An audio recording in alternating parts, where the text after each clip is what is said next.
Olá a todos, eu sou Amanda Carvalho de Souza, pediatra neonatologista, plantonista da Maternidade Evangelina Rosa e membro da Comissão de Controle de Infecção Hospitalar. E hoje nós vamos falar sobre as IRAs em neonatologia, o que precisamos conhecer e o que podemos mudar. Vamos começar falando do conceito. O que são IRAs em neonatologia? Então, as IRAs são as infecções relacionadas à assistência à saúde. Antes, as IRAs tardias, né, que são relacionadas, que são aquelas que acontecem após 48 horas de vida, eram chamadas de infecções hospitalares. Hoje a gente utiliza essa denominação da Anvisa, que inclui, que dá uma ideia, né, maior de que todos os processos relacionados à assistência à saúde podem contribuir como causa dessas infecções. A gente também tem as IRAs precoces. As IRAs precoces são aquelas que acontecem com menos de 48 horas de vida. Então, os sinais, sintomas ou as alterações laboratoriais acontecem nesse intervalo do nascimento até 48 horas de vida. Normalmente, vão ser relacionadas a micro-organismos maternos que vão ser adquiridos através do momento do parto ou via transplacentária. E nós temos ainda também outros tipos de infecção, que são as infecções congênitas, né? Que são transplacentárias em sua maioria, mas que não vão ser o foco dessa nossa aula de hoje. Hoje nós vamos abordar principalmente as IRAs precoce e IRAs tardias. Próximo. Então, as IRAs precoce, como falei, são aquelas de provável origem materna, né? Existem bactérias que colonizam o trato geniturinário da mãe.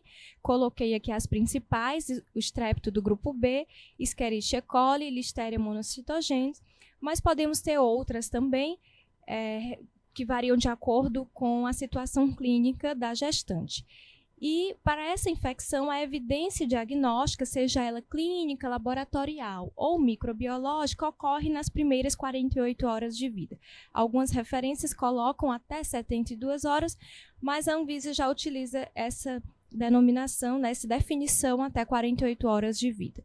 E para a gente diagnosticar IRAs precoce, é importante reconhecer quais são os fatores de risco para que o recém-nascido adquira essa infecção, reconhecer quais são os sintomas e saber quando usar ou suspender antibiótico.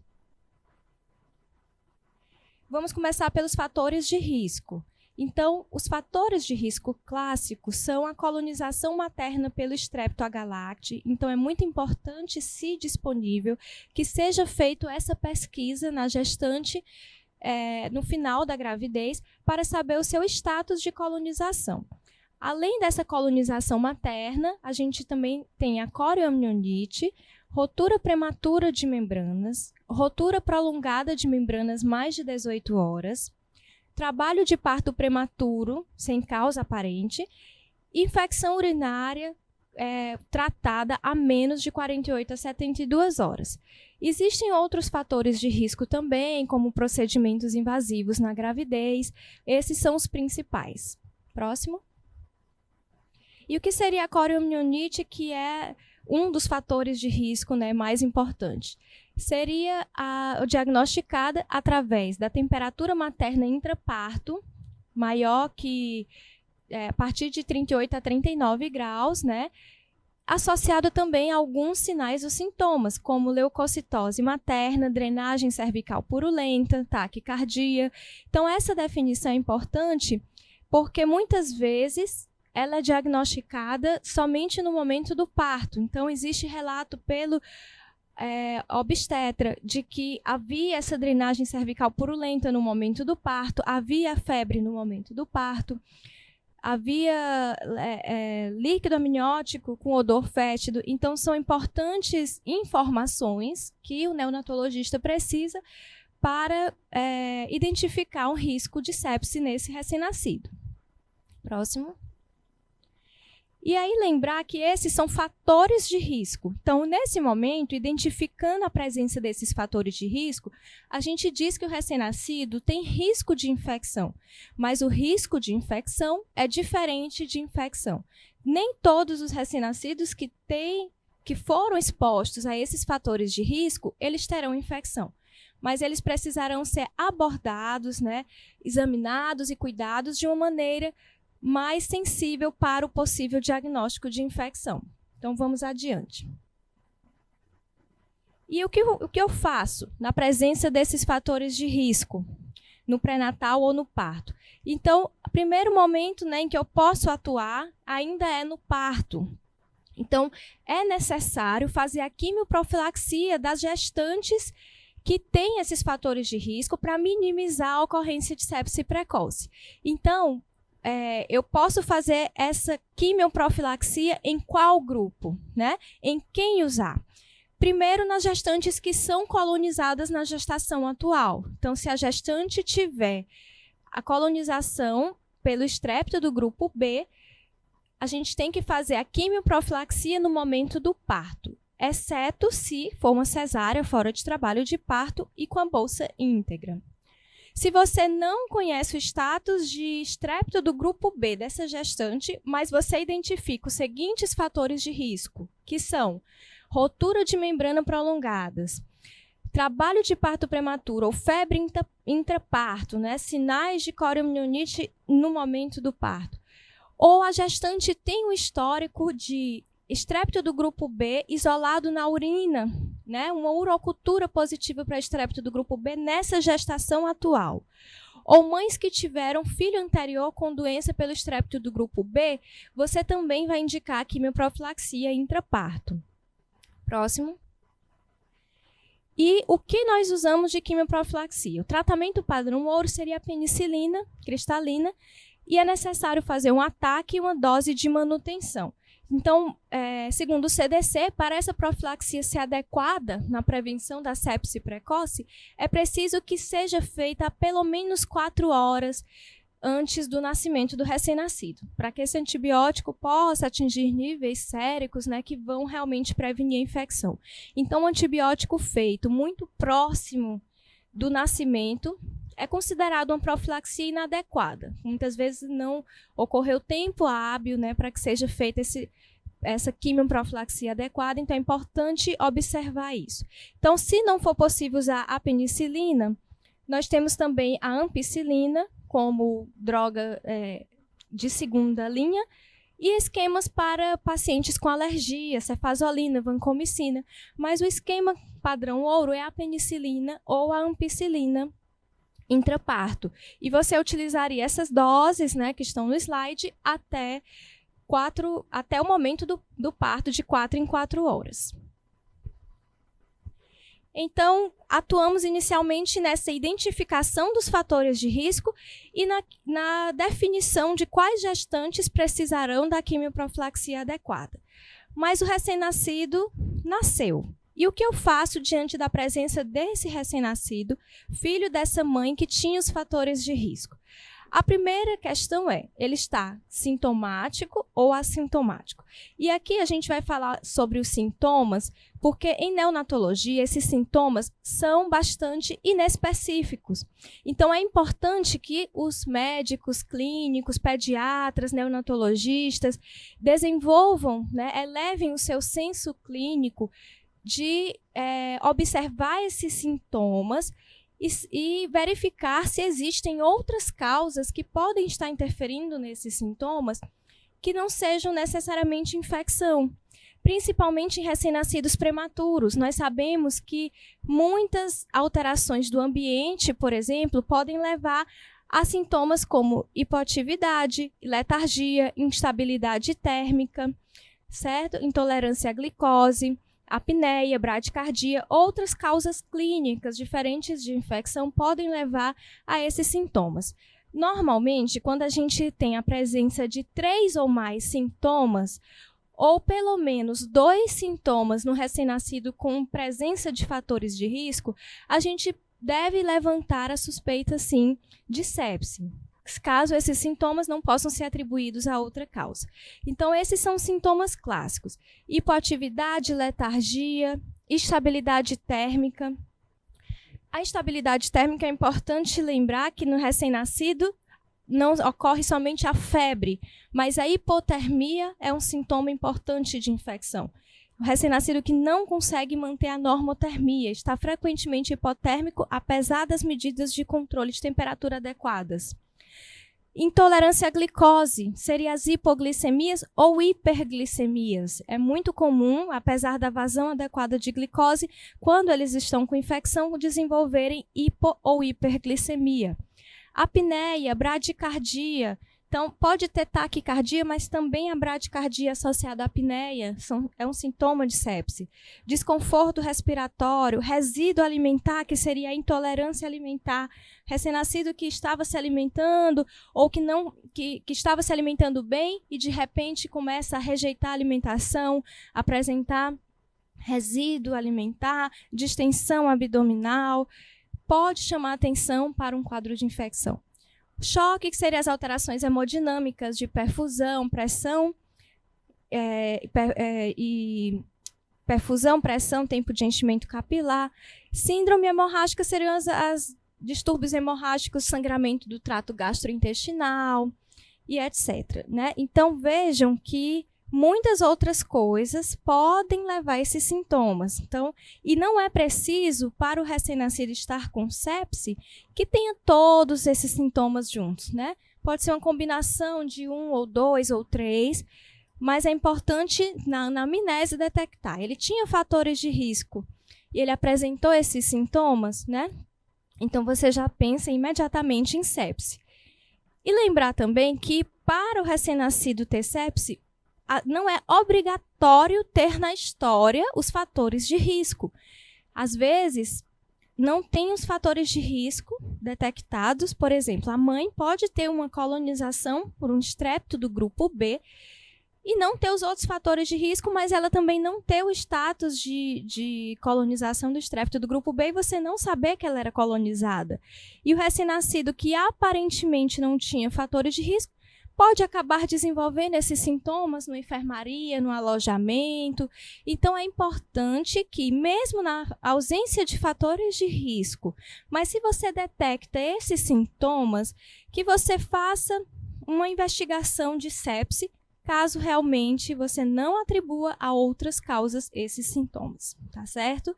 Então, isso se ele for sintomático, vou pontuar a seguir o que fazer. E se ele for assintomático, vai depender da sua idade gestacional. Se ele é menor que 35 semanas, nós vamos ter uma conduta. Maior ou igual que 35 semanas, vamos ter outra conduta. Próximo. Então, quais recém-nascidos eu indicaria iniciar antibiótico de maneira empírica na sepse precoce? A gente só inicia antibiótico na atualidade para recém-nascidos sintomáticos. Então, da importância que venho falando de aprimorar essa capacidade de diagnóstico e de senso clínico, de identificação, ou para os recém-nascidos com menos de 35 semanas, devido à prematuridade, né?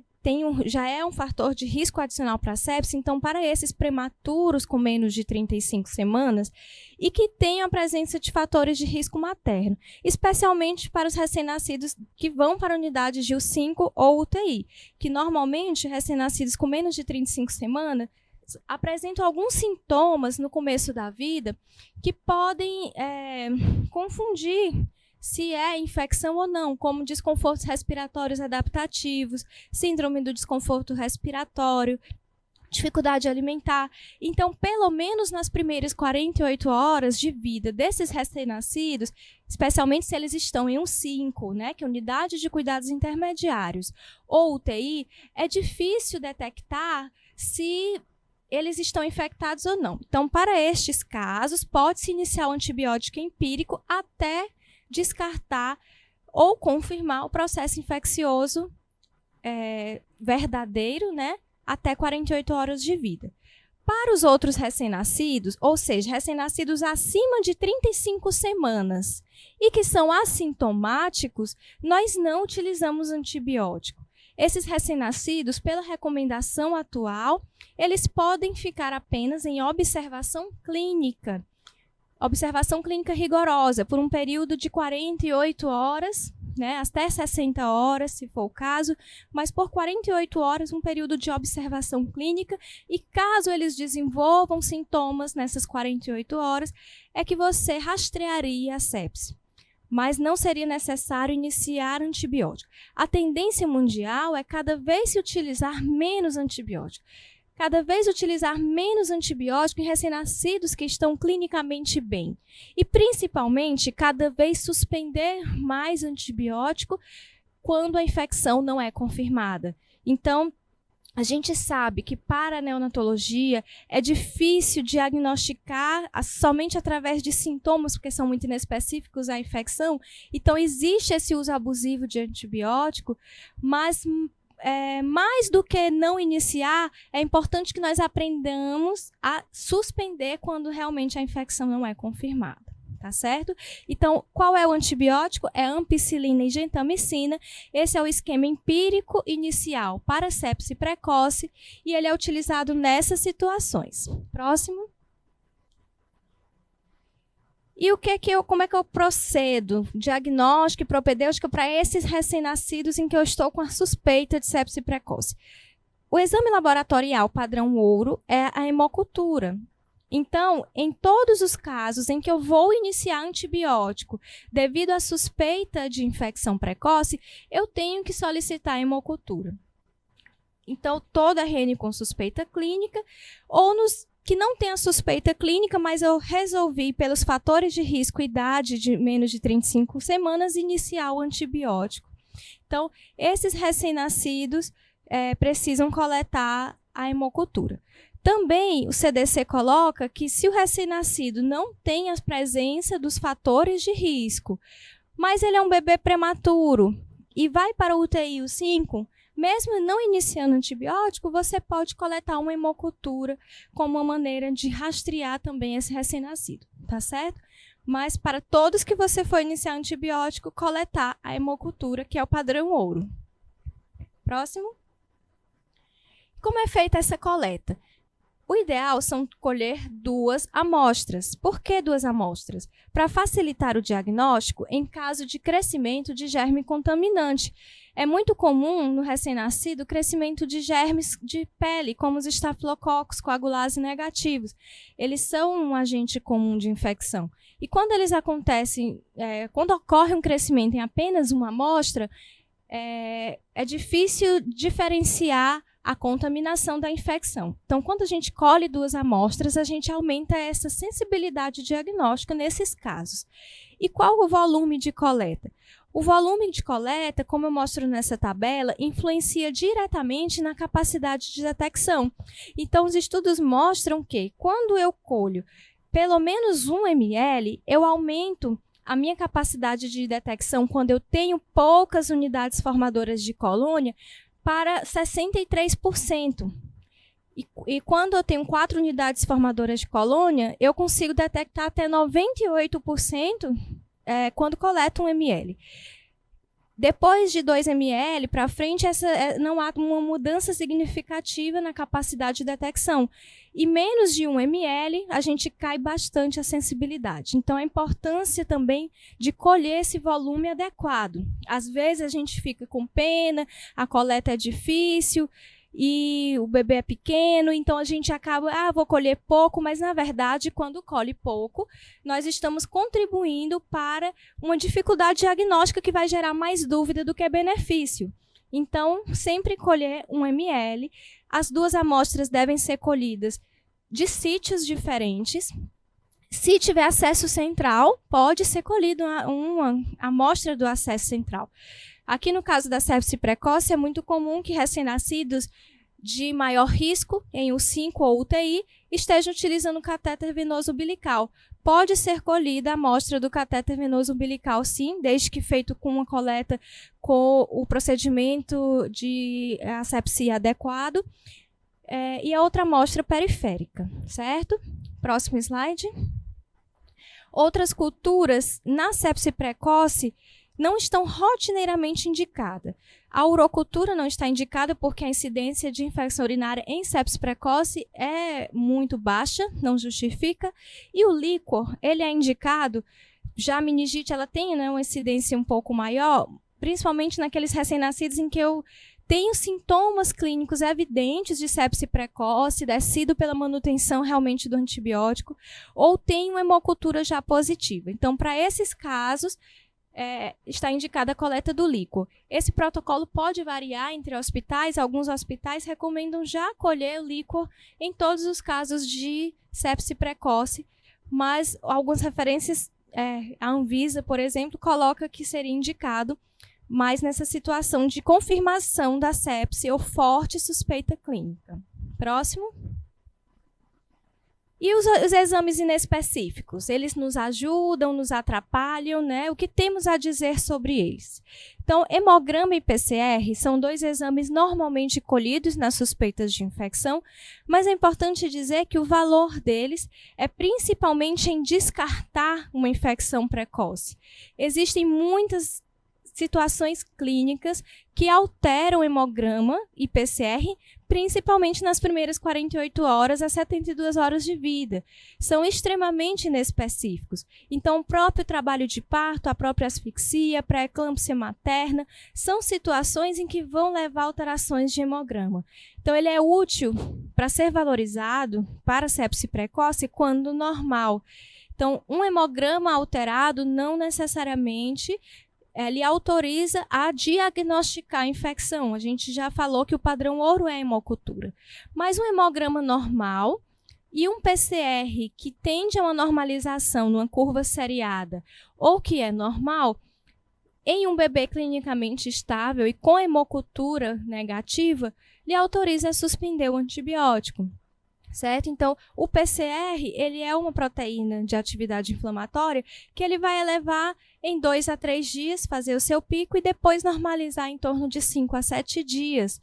Então, se você tem um recém-nascido que uma curva de PCR em 48 horas, você colheu 2 PCRs e não houve elevação ou houve uma normalização muito rápida, isso tem um valor preditivo negativo, ou seja, descarta sepse, lhe dá mais segurança de descartar essa sepse, quando a hemocultura é negativa, tá certo? Então, são exames que você pode utilizar para auxiliar, mas é preciso ter prudência na sua utilização. Não considerar como fechado o diagnóstico de sepse precoce somente porque o recém-nascido tem um hemograma e um PCR alterados nas primeiras 24 horas de vida. Lembrar de avaliar o contexto, o conjunto, sintomas clínicos, hemocultura, como foi a evolução, tá certo? Então, eles são muito úteis para avaliar suspensão na sepse precoce, tá? Tanto que a Academia Americana de Pediatria já não recomenda a realização de rotina desses exames na investigação da sepse precoce. Ela fala bastante e enfatiza a importância da hemocultura. E por isso é importante a gente ter um laboratório ágil de hemocultura, pois quando você utiliza métodos automatizados, você pode ter resultados parciais de crescimento nas primeiras 24 a 48 horas. E a gente sabe que a maioria das bactérias patogênicas, né, que vão ter repercussão clínica, elas vão apresentar crescimento nas primeiras 48 horas. Crescimentos que vão acontecer após 48 horas vão refletir possivelmente contaminação. Então, esse tempo de positivação da hemocultura de 48 horas é utilizado como corte por conta dessa epidemiologia. Próximo. Então, vamos fazer o resumo da IRAS precoce. O que é que conseguimos aprender hoje? Que nós iniciamos antibióticos somente para recém-nascidos sintomáticos ou para recém-nascidos menor que 35 semanas que tenham fatores de risco, especialmente se estão em U5 ou UTIM, que nós devemos reavaliar o uso desse antibiótico em 36 a 48 horas. Antes se falava em 48 a 72 horas. O CDC, a Academia Americana de Pediatria, estão cada vez encurtando mais esse tempo para tentar suspender ainda mais precoce os antibióticos em casos não confirmados. Então, essa reavaliação, como nós reavaliamos? Através do resultado de hemocultura parcialmente negativa, através da persistência ou não dos sintomas clínicos e através de curva de PCR, se o hospital utilizar esse critério desse exame para auxiliar o diagnóstico. Então, eu tendo essa hemocultura negativa, ausência de persistência de sintomas e uma curva de PCR normal, eu posso suspender o antibiótico. E por que essa pressa em suspender antibiótico? Por que não deixar antibiótico mais tempo para esse recém-nascido? Porque já existe evidência suficiente na literatura de que o tratamento empírico com antibiótico para recém-nascidos que não estão com infecção verdadeira, por um tempo maior ou igual que 5 dias, aumenta a ocorrência de morte, aumenta a ocorrência de enterocolite, que é uma complicação tardia. Então, nós já temos evidências suficientes para isso. O uso de antibióticos abusivos na primeira semana de vida vai levar a uma desbiose do trato gastrointestinal, vai levar a facilitar a colonização por bactérias patogênicas, principalmente gram-negativos e fungos. Então, já existe muita evidência nesse sentido. A gente deve preservar esse recém-nascido desse uso abusivo. Antibióticos não são inócuos, certo? Próximo.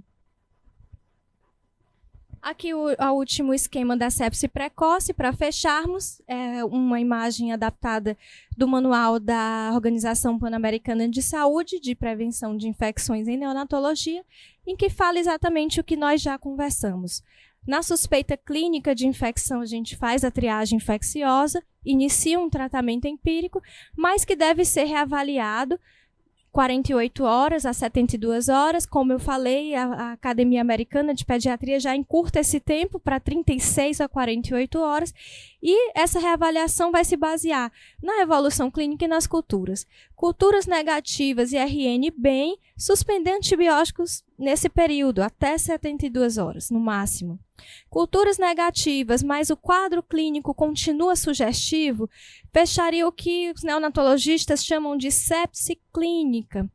Essa sepse clínica, você pode completar o tratamento antibiótico e adequar se necessário. Normalmente, nós não passamos de 7 dias de tratamento, 5 a 7 dias, e sempre reavaliando a real necessidade da manutenção daquele tratamento. E quando a cultura é positiva e com a clínica alterada, realmente nós completamos o tempo de tratamento com ampicilina e gentamicina. Normalmente nós fazemos 10 dias de tratamento completo quando nós temos hemocultura positiva. Lembrando de sempre descartar a presença de meningite nesses casos, pois o tempo de tratamento pode ser necessário um tempo superior de 14 dias. Próximo. E agora vamos falar sobre as infecções tardias, certo? Que comumente são chamadas de sepse tardia, mas o termo mais correto seriam IRAs tardias. Então, são infecções que ocorrem após 48 horas de vida e são causadas por germes hospitalares. E como é que o recém-nascido adquire esses germes? Por que ele adquire esses germes? Então, a gente hoje tem uma sobrevida bastante elevada desses recém-nascidos, especialmente prematuros e muito baixo peso. E eles necessitam ser submetidos a uma série de procedimentos para salvar sua vida, para manter a sua vida. E esses procedimentos vão aumentar o risco de infecção.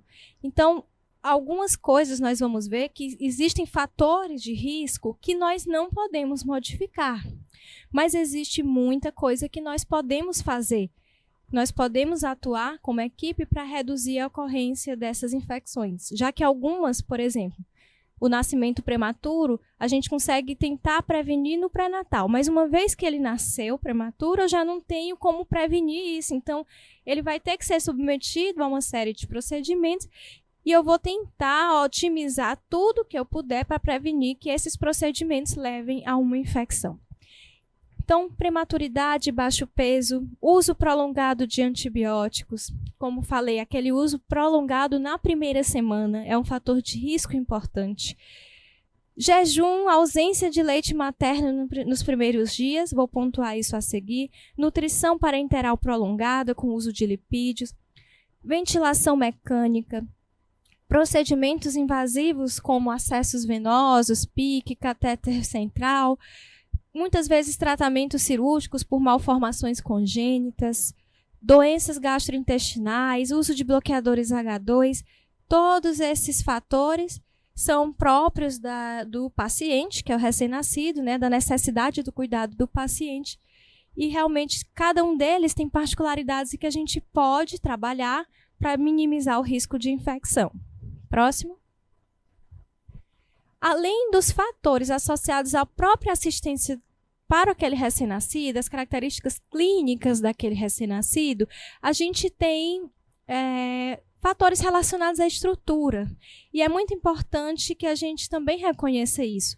Então, excesso de pacientes acima da capacidade do local, equipe reduzida em relação ao número de pacientes, deficiência na infraestrutura hospitalar. Então, tudo isso vai aumentar o risco de infecção.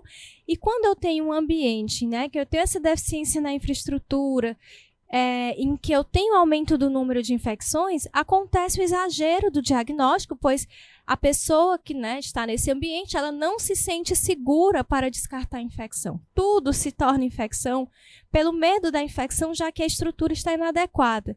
Então, isso leva a um exagero diagnóstico e uso excessivo de antibiótico. Então, é muito importante também organizar essa parte de infraestrutura, porque senão vai acontecer, gera um ciclo vicioso. A estrutura não está adequada, a equipe insegura, diagnósticos excessivos, mais uso de antibiótico, mais pressão seletiva e resistência microbiana, e aí sim mais infecções verdadeiras, então é um ciclo vicioso. Então, nós podemos intervir, né, junto com a gestão nessa organização hospitalar para melhorar a ocorrência de sepse tardia. Próximo. Aqui eu tenho alguns dados que vão chamar a atenção, né? Até 70% dos recém-nascidos com menos de 1,5 kg usam antibiótico em algum momento da internação. Será que todos eles realmente têm infecção? A resposta é não. Muitas referências colocam esse dado, né? Que para cada infecção verdadeira documentada, 11 a 23 recém-nascidos não infectados são tratados. Significa que muitos recém-nascidos são expostos a antibióticos sem estarem verdadeiramente com infecção. E esse dado, a partir desse dado, a gente consegue ter uma clareza de o porquê da emergência de tantas bactérias multiresistentes. As bactérias estão anos-luz na nossa frente. Nós não podemos nos dar o luxo de utilizar antibióticos desnecessariamente, pois uma vez que ocorrer uma resistência e eu não tiver mais nenhuma opção terapêutica para utilizar, a gente vai se ver em maus lençóis, né? Então é importante a gente realmente racionalizar qual recém-nascido está com sepse tardia, qual não está. A gente sabe que o tempo de permanência desses recém-nascidos na unidade de internação, principalmente pacientes cirúrgicos, prematuros extremos, o tempo é prolongado, a exposição aos fatores de risco inerentes a eles, a necessidade deles é prolongado, então é preciso racionalizar, otimizar os nossos diagnósticos e diminuir o uso desse antibiótico. Aí a foto do bebezinho preocupado, será que tudo é infecção realmente? Mas por outro lado, por que existe esse medo? Porque realmente a infecção tem uma mortalidade alta. A gente não quer perder nenhum bebê com infecção. Então, a gente não quer nem exceder no diagnóstico e nem perder um diagnóstico também. E esse refinamento, né, é uma coisa que é difícil às vezes para se fazer, mas é possível refinar esse diagnóstico. Próximo. Na sepse tardia, os sintomas mais comuns, né, que levam ao uso de antibiótico empírico, por exemplo, nas unidades neonatais, são bem parecidos com os sintomas da sepse precoce. A gente vai ter principalmente intolerância alimentar, necessidade de aumento do suporte respiratório, ou aquele bebê que já tinha saído do suporte respiratório e retorna para o suporte respiratório. Apneia, recém-nascido que a equipe detecta, por exemplo, que parece não estar bem. Então, começa uma hipoatividade, uma característica clínica diferente do habitual.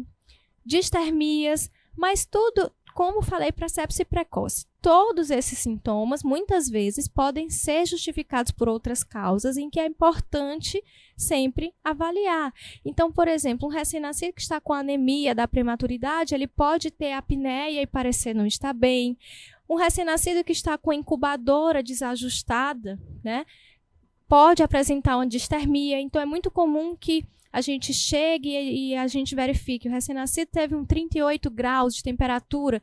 Antes de dizer que ele teve febre, é importante conferir com a equipe. Será que aquela incubadora estava adequada, estava com ajuste adequado, certo? Intolerância alimentar, será que o volume estava adequado?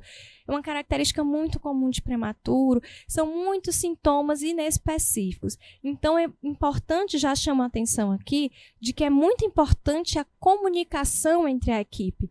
Então, a comunicação entre a enfermagem, entre a assistência médica, fisioterapia, né? Às vezes para detectar, será que aquela apneia, aquela necessidade de aumento de suporte respiratório não foi por uma outra causa. Então, a comunicação faz parte da prevenção das infecções no sentido em que ela auxilia o nosso senso diagnóstico, tá certo?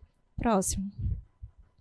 Dentre as sepses, as iras tardias, né, um dos principais diagnósticos da sepse tardia são as infecções primárias de corrente sanguínea laboratorial.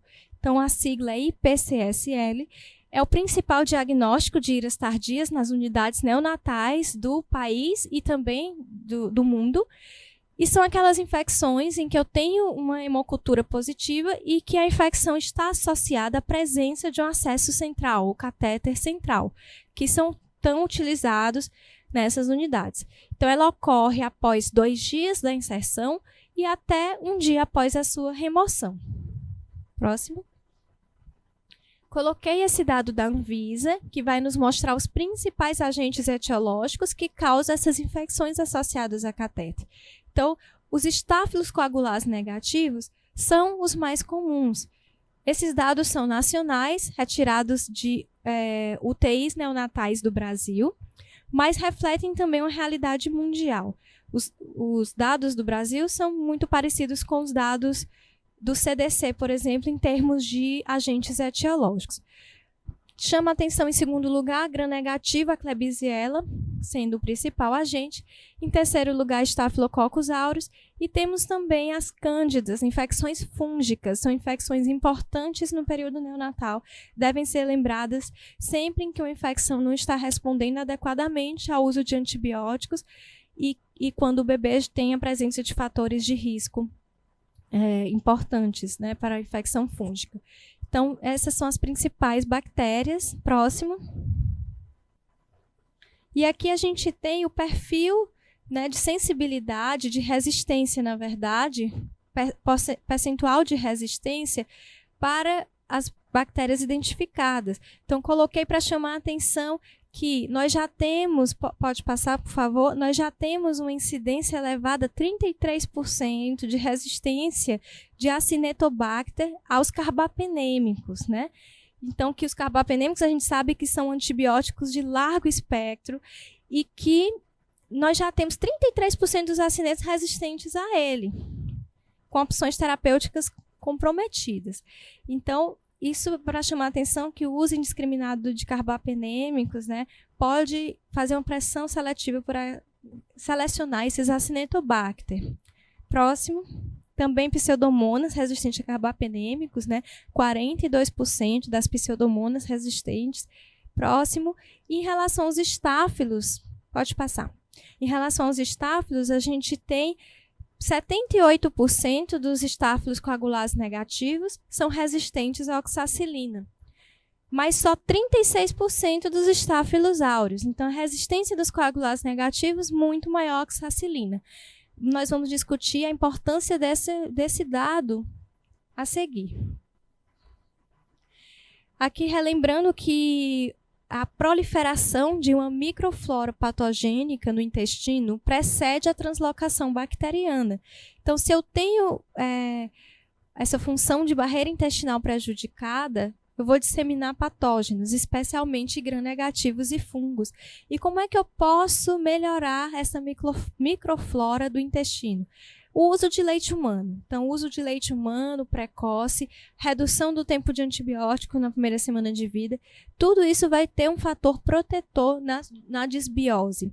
E esse uso de antibiótico, gente, 1 dia ou 2 faz diferença. Quando você puder, quanto tempo você puder suspender antibiótico, você deve. Então, às vezes você já usou ali 4 dias e diz, mas não vai fazer mal eu usar mais vamos fechar 7 dias e já descartou a infecção.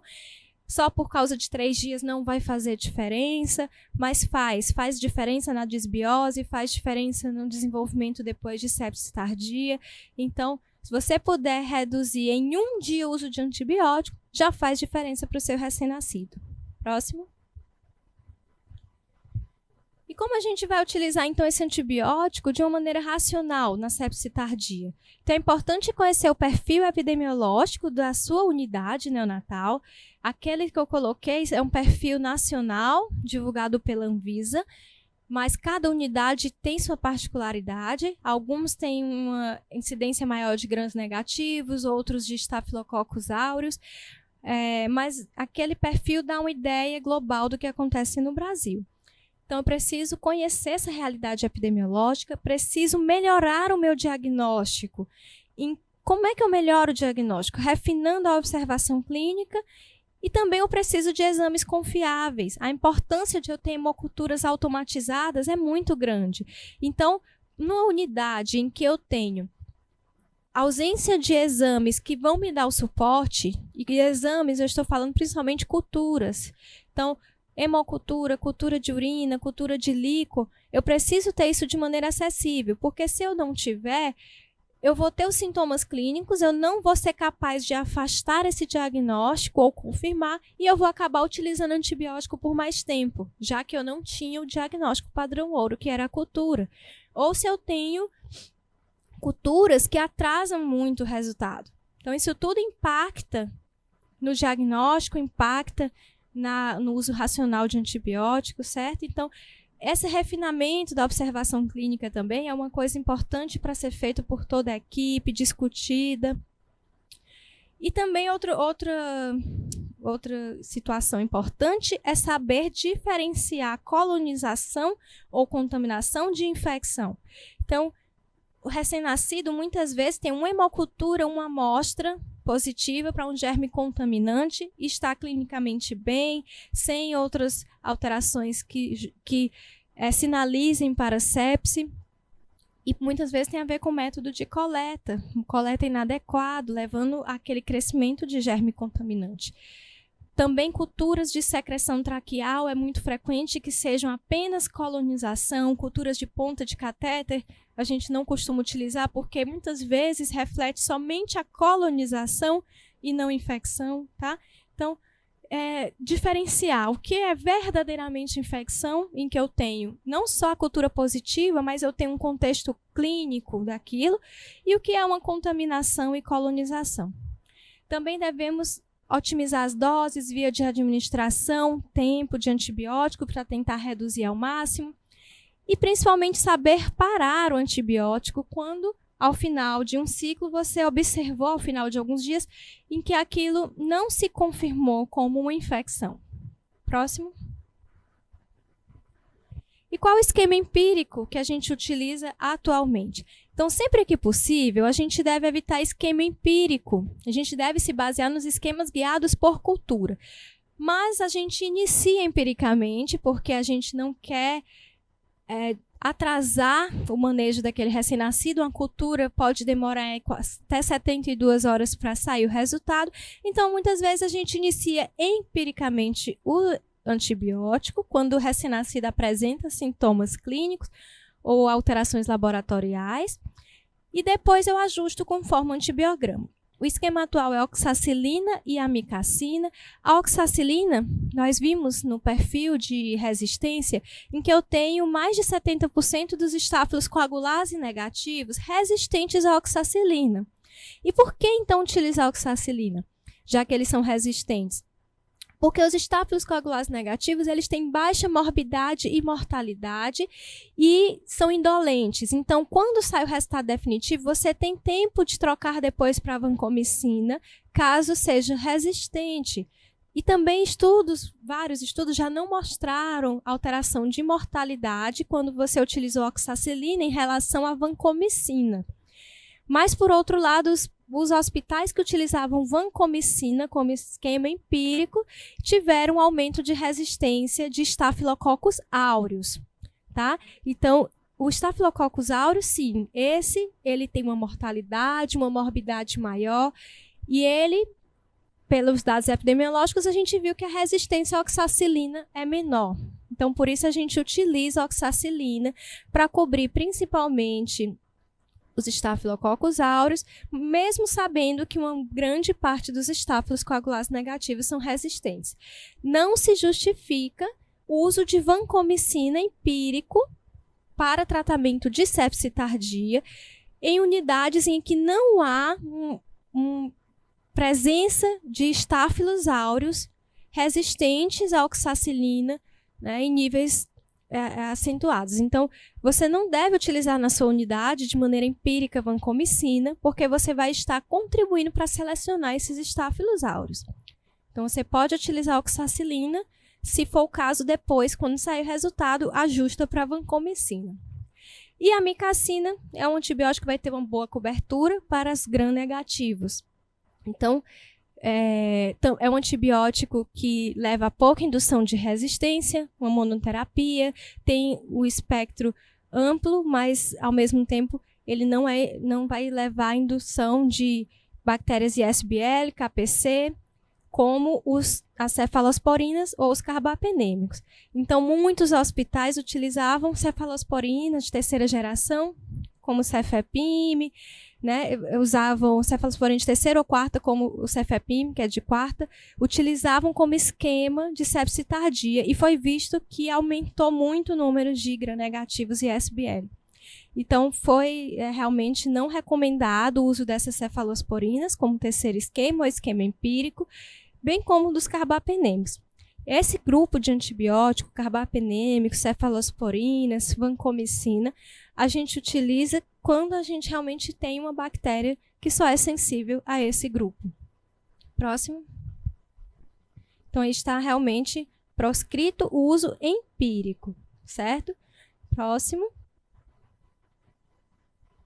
Aqui o esquema da Anvisa para infecção tardia, muito parecido com o esquema de sepse precoce. A suspeita clínica de infecção, você deve iniciar o antibiótico empírico, que seria a oxacilina e a amicacina, realizar a triagem e reavaliar esse uso em 48 a 72 horas. Se a cultura teve parcial negativa, o PCR seriado normal e a evolução clínica foi favorável, você pode suspender o antibiótico. Ou seja, aquele sintoma inicial que eu achei que poderia ser uma infecção, de repente era um taquicardia, de repente era uma alteração de temperatura, mas evoluiu clinicamente bem, eu consegui avaliar aquela taquicardia, era uma persistência de canal arterial, aquela temperatura era ajuste de incubadora, a cultura veio negativa, então você deve suspender o antibiótico. Quando eu tenho cultura negativa, mas os sintomas clínicos permanecem compatíveis com o de sepse, você não conseguiu realmente atribuí-los a outras causas, a gente chama de sepse tardia clínica. Também quando eu tenho a triagem laboratorial alterada persistentemente, uma curva de PCR com elevação, apesar das culturas negativas, você pode manter o tratamento empírico. A tendência atual é a gente reduzir cada vez mais esse tempo de tratamento empírico, para 5 a 7 dias no máximo. E quando eu tenho culturas positivas, eu vou ajustar o tratamento de acordo com o antibiograma. Próximo. Sempre que eu tenho uma cultura positiva e você estava usando um tratamento com mais de uma droga, para ter uma ampla cobertura, você deve descalonar, se possível também, utilizar o antibiótico de menor espectro possível e monoterapia. Então, aqui a duração do tratamento, como eu falei, sepse clínica, que seria IPCSC, é aquela sepse que eu não consegui confirmar por cultura, mas os exames e a evolução clínica foram bastante sugestivos. Devo manter o tratamento por 5 a 7 dias. Para os estáfilos coagulares negativos, em que a maioria dos casos são associados ao catéter, se esse catéter for removido, posso fazer um ciclo de tratamento por 7 dias, e se o catéter for mantido, a gente estende um pouco o tratamento para 10 a 14 dias. Mas na frente vou falar sobre essa questão do catéter. O catéter não deve ser mantido só para o tratamento. Quando a gente fala em catéter mantido, é porque o recém-nascido precisa desse catéter para outra terapia, por exemplo, uma terapia de nutrição parenteral. Eu não tenho condições ainda da retirada daquele catéter e optei por manter, então eu prolongo um pouquinho o tratamento. Mas não que o catéter vá ser mantido apenas para uso de antibiótico. Nesse caso, ele deve sim ser removido. Staphylococcus aureus, a gente tem um tempo de tratamento um pouco maior, é uma bactéria altamente de alta morbidade e que faz disseminação importante, então tempo de tratamento maior. Gram-negativos também a gente costuma fazer tempo de tratamento maior, 10 a 14 dias para esses agentes. Quando tem complicações, pode chegar a 21 dias, como meningite, né? Tratamento mais prolongado. E aqui também tem um tempo de outras situações clínicas, como endocardite, osteomielite, situações em que eu não consigo identificar o agente, mas eu tenho, por exemplo, raio-x alterado persistentemente para pneumonia, ou a meningite em que eu tinha alteração bioquímica do líquor, mas não tive crescimento de cultura, a gente pode fazer 10 dias, sempre avaliando a clínica do paciente junto. Infecção urinária varia de 7 a 10 dias, dependendo da presença ou não de bacteremia, que seria a hemocultura positiva associada, e a infecção fúngica, pelo menos 14 dias após negativação da cultura, isso se eu não tiver disseminação para infecção, por exemplo, endocardite e outros focos profundos de infecção fúngica. Próximo. Em relação ao acesso central, quando eu tenho infecção primária de corrente sanguínea laboratorial, quando eu devo preservar o acesso e quando eu devo retirar, já que a gente considera que aquela infecção está relacionada a esse acesso. Então, sempre que tiver sinais flogísticos, a gente observa o acesso. Tem sinais flogísticos, saída de secreção, hiperemia importante, tem que ser retirado. Idealmente, o paciente ficaria 48 horas sem o acesso central, somente no periférico, e repassaria o outro acesso central, que seria o PIC ou outras formas de acesso central, se necessário. A gente sabe que na prática clínica nem sempre isso é possível.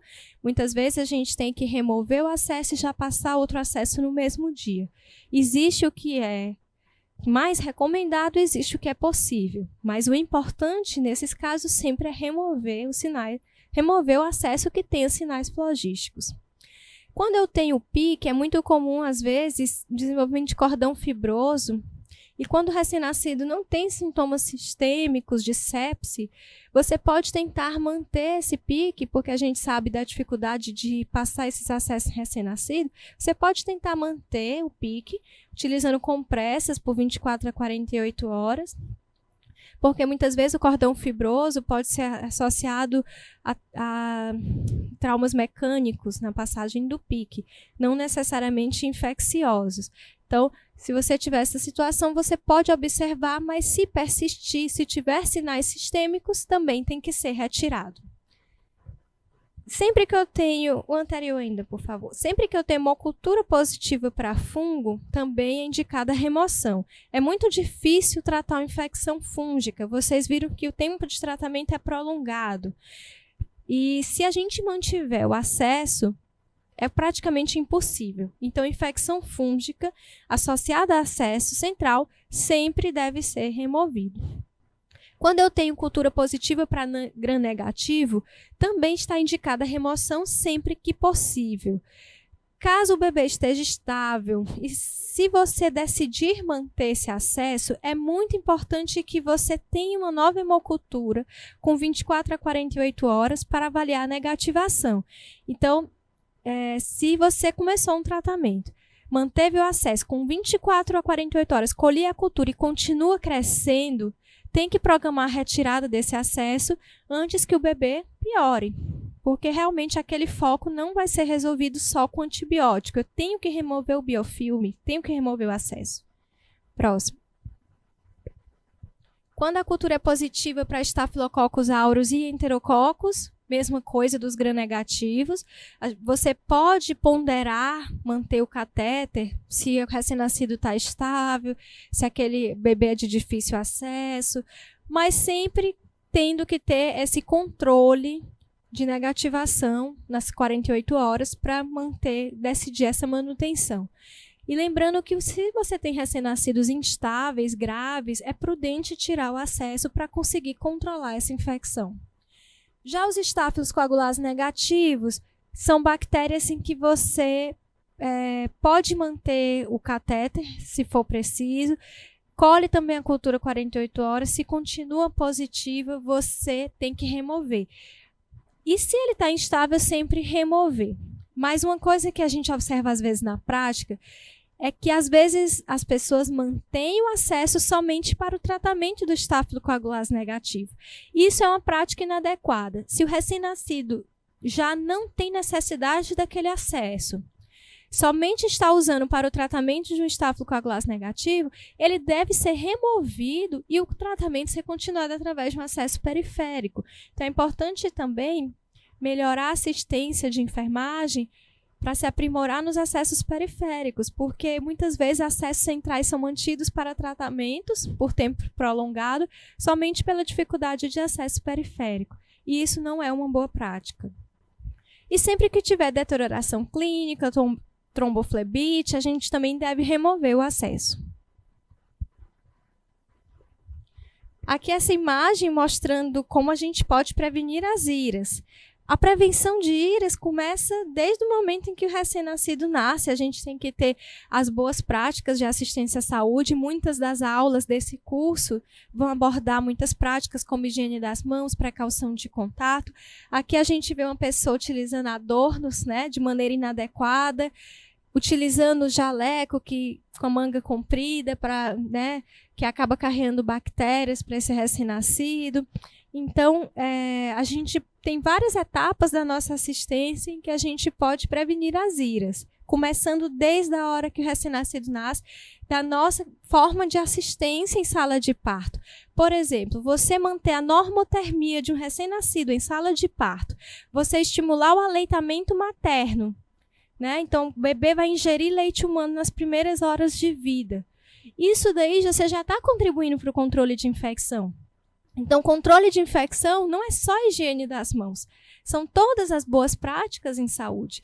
Você botar o bebê para mamar nas primeiras horas, você manter a temperatura adequada, você manter a integridade da pele do recém-nascido. É muito importante a integridade de pele. Então, se você coloca esparadrapos, dispositivos que vão lesionar essa pele desse paciente, você vai abrir portas de entradas para a colonização bacteriana.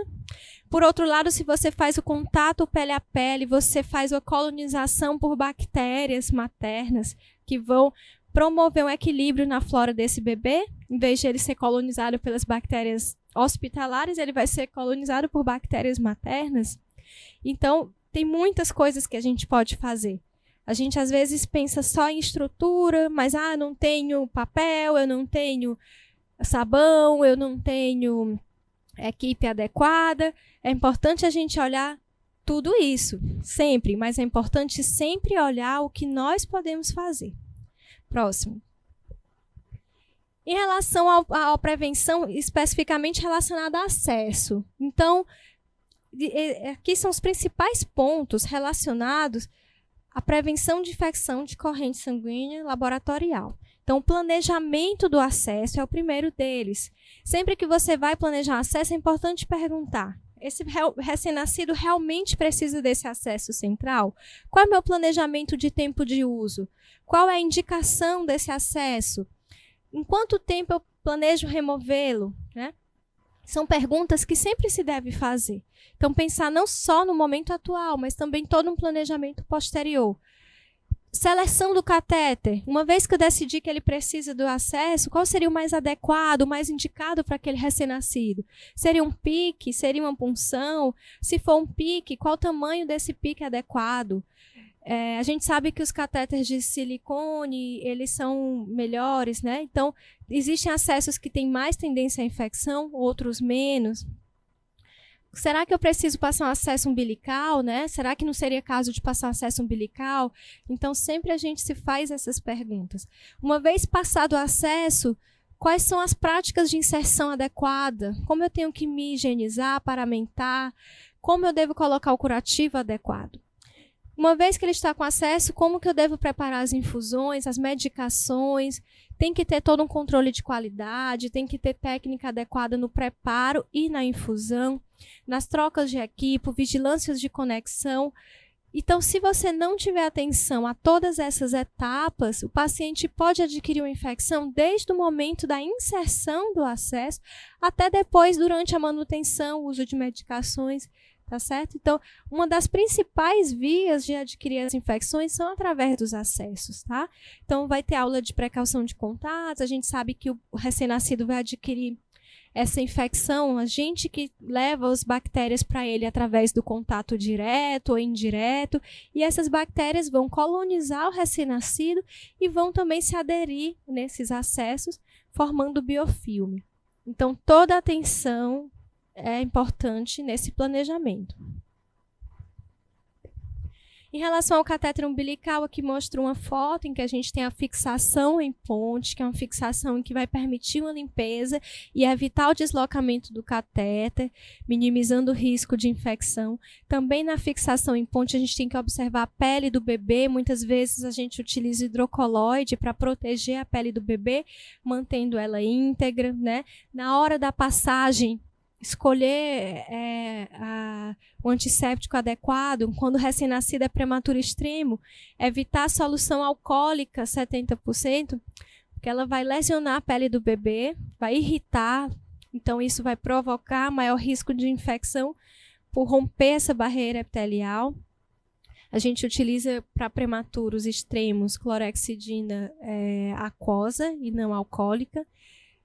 A inserção também, a gente tem um tempo para planejar essa inserção do catéter umbilical.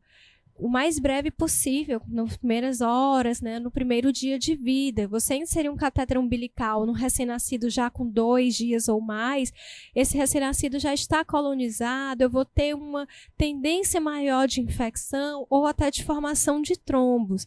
Então, tem que ser planejado de maneira adequada. E a retirada que deve ser entre 5 e 7 dias. Acima desse período, aumenta muito o risco de infecção de corrente sanguínea. Então, se você tem um recém-nascido que ao 5º dia de catéter umbilical, ainda pela situação clínica, vai necessitar de um acesso central, você já tem que planejar o próximo acesso. Próximo. Normalmente, esse próximo acesso costuma ser um PIC para os recém-nascidos que necessitam. Então, lembrar que a passagem do PIC tem que ser um procedimento eletivo. Não é possível passar um PIC numa urgência, porque muita quebra de barreira vai acontecer. Ele não é um acesso emergencial, que tem que ser feito assim, sem um planejamento. Precisa de 2 profissionais de enfermagem treinados, que devem usar a barreira máxima de paramentação, fazendo a antisepsia adequada da pele, removendo com soro fisiológico e depois complementando primeiro com a degermante e depois complementando com a alcoólica. E também não cortar a ponta de catéter. Às vezes os catéteres são grandes para o tamanho daquele recém-nascido, é preferível não passar, planejar outro acesso do que inserir cortando, porque existe grande risco de complicação mecânica. Próximo. E uma vez passado esse acesso, na manipulação tem que ter um cuidado realmente importante na higiene das mãos, na desinfecção do hub com álcool, friccionar por pelo menos 15 segundos antes de infundir medicamentos ou outras soluções. Tem que ter o cuidado com os equipos e conexões, sempre que for trocado, sempre que houver quebra de técnica, ele ser trocado. E o curativo, a tendência atual é que não se troque, né? A recomendação atual é que não se troque curativo de rotina. Só é trocado quando eu tenho descolamento, sinais de sangramento ou sujidade importante, para evitar justamente a manipulação desse pique. E sempre que houver necessidade de troca de curativo, é preciso a presença de 2 pessoas e utilizar uma técnica asséptica para esse procedimento. Em relação à troca de equipos, também sempre atentar para o período, né? A nutrição parenteral, por exemplo, necessita de uma troca de equipos a cada 24 horas, segundo a Anvisa. Hemoderivados, imediatamente após uso. E outras soluções, um período de 72 a 96 horas, deve ser trocado o equipo utilizado. Então, gente, já estamos quase encerrando. Vou deixar aqui essa mensagem sobre a prevenção dessas infecções, né, que baseia-se em estratégias que visam, primeiro, limitar a suscetibilidade a infecções, aumentando as defesas do hospedeiro. Tudo isso que a gente falou, que vai desde o uso do leite materno, ao bom manejo da pele do recém-nascido, uso adequado dos dispositivos, né? Saber quando indicar cada tipo de acesso, saber quando suspender uma ventilação mecânica, que também é um fator de risco importante, vai ser falado em outro módulo. Então, limitar essa suscetibilidade, né? Atuar onde nós podemos nessa suscetibilidade. O segundo ponto é interromper a transmissão pelos profissionais de saúde. Higiene das mãos, precauções de contato ou padrão, de acordo com o caso. E promover o uso criterioso de antimicrobianos. Então, quando você atua nessas 3 estratégias, você consegue prevenir IRAS. Então, muita coisa depende da gente. Próximo. Então, todos somos protagonistas das mudanças que queremos, mas é preciso acreditar. É preciso acreditar na mudança, mudar a forma de agir. E o recém-nascido confia na gente. Então, nós estamos trabalhando sempre em prol da saúde dos bebês. Obrigada. E foi essa a nossa aula de hoje.